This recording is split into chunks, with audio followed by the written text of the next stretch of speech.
Channel को subscribe करना ना भूलें और हमारे ताज़ा वीडियो सबसे पहले देखने के लिए बेल आइकन को दबाएं।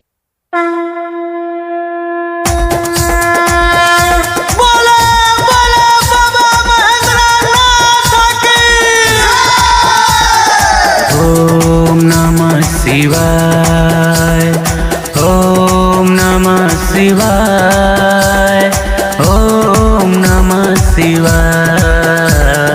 बोल बम जय शिव जय शिव, बोल बम जय शिव। बाबा भोले के लागल दरबार।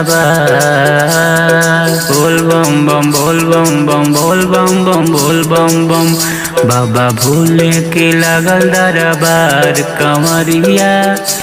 कमरिया चलते रहो। बोल बम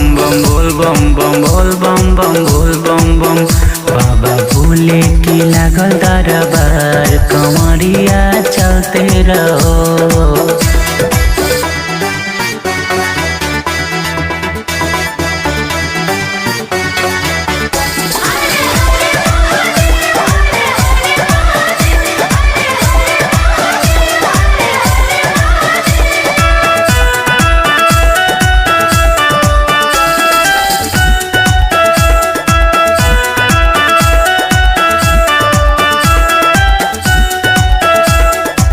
दुनिया में भोला जी के गजबे बमाया।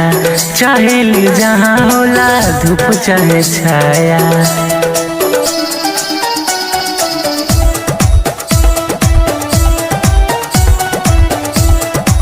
दुनिया में भोला जी के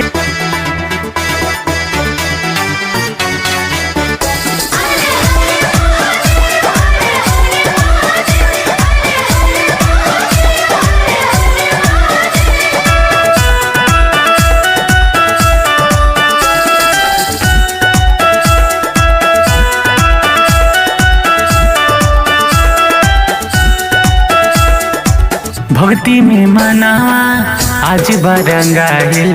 मोर भोले बाबा जी के दर्शन भेटाइल।